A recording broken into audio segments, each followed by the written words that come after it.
The Beach FM Business Lunch Show, brought to you by PlaceMakers Kapiti Horowhenua. Together we're building New Zealand.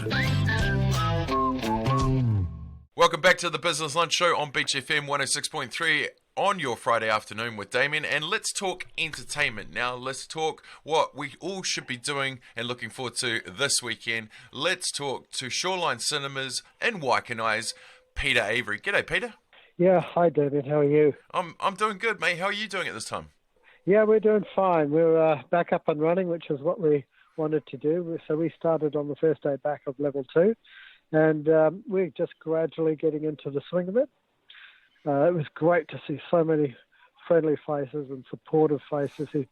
People came out of their way to just reassure us that they were going to help us, and they were looking forward to seeing us fully operational. So that was a real good little buzz for us and the staff to give us a bit of a lift. Amazing. So, tell me the story. How long has Shoreline been around at your local community cinema? Well, we've been here for 10 years. We're into our 11th year, and we're very lucky because it's just amazing audience. The audience makes this little cinema. They see it as their place, and we see it as their place. So we try and stimulate them, entertain them, and give them a destination as well. And that's really appreciated for particularly the older folk. But that demographic keeps changing. More and more young people move into Kapiti, and we've got something to offer them as well. I just love the intimacy that that it is cozy. It's not one your franchise brand 100. Let's fit in as much as we can. Yes, exactly. So we're trying to offer more in terms of our hospitality side, and so people love our coffee, so they come here for a coffee and a cake and a chat, and they usually bring a friend to talk about it either before or after, and that's what makes us. We're set up for sort of couples or pairs or to come along and make it a little bit of a destination, somewhere to go. Absolutely. Talk about those pairs. You've got the Tuatara range on tap. Yes, there's a drink for everyone here. We don't have a huge amount of space, a huge variety, so we just try and keep something for everybody in terms of the beers and wines and soft drinks. Outstanding. Hey, Covid-19 affected everybody in their own way, and more so our stores, our businesses, and especially the ones that are face-to-face dealing with people coming in. And how have you held up through this stage? Was there cover for you guys in your industry?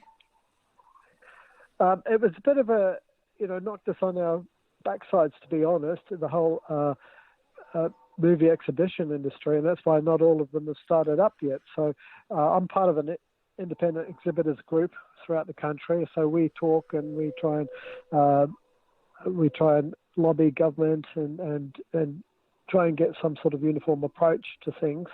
So everyone was a bit knocked back. Obviously, we all were. But, being able to take part in the subsidy scheme certainly helped to hang on to staff. And we could just use that downtime then just for refurbishing the cinemas and doing our usual maintenance programs. So that was helpful from that perspective.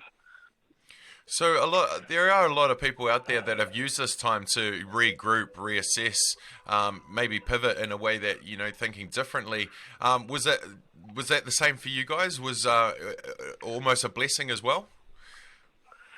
Well, just on a personal level, because you could get into that whole list of to-do chores at home, so I'm sure everyone's got into that. But getting back into it, getting on to level 3 into level 2, because we can't operate in level 3, we were pretty full on making changes. We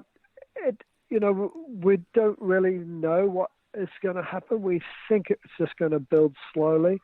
We're concerned to get enough audience here that will actually give the distributors confidence to bring out better and better titles, because obviously all of the big ones pushed back to the end of the year because the US and UK based decisions and they're both in chaos at the moment. So we're really relying more on kind of world cinema, which the art house offering, and I am seeing distributors now. We're talking to Sony this week, and they're talking about bringing other titles forward for us.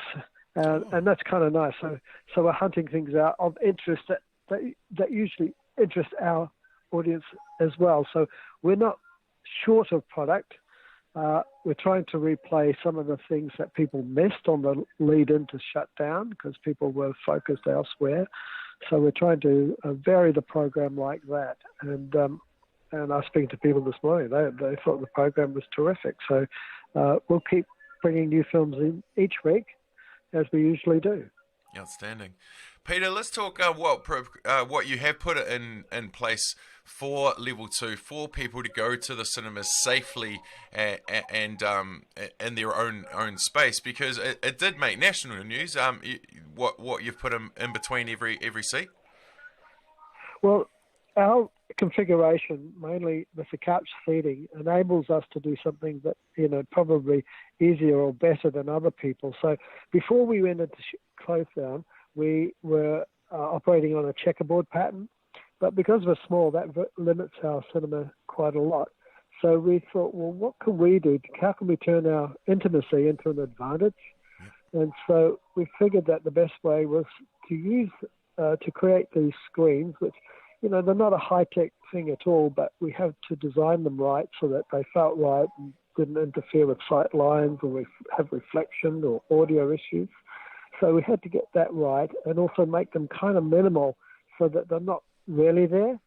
Yep. And we've found that the feedback from customers was it's great because it helps keep people within their bubble. They feel that way. And a lot of our audience are women, and they feel more comfortable sitting next to a stranger. They're not as close as they would be in a multiplex. They've got, they've still got the arm room. They can still put their cup of tea or coffee there or their drink, and that still works. So far, we've found it to be really, really good, and we're asking people about it. I've got the feeling it's going to be permanent. I think the advantages are better than the disadvantages. Amazing. So the show must go on. You don't just have a timetable of set movies. You do offer a range of things: fundraising, block movies, private functions. Yes, well, that's usually been a big part of our business, and obviously that's on hold at the moment with our level 2 restrictions at a group of 10. But we've got inquiry there, and we're going to follow up on that as soon as we can get to the level that permits us to do that. And I think we'll be back.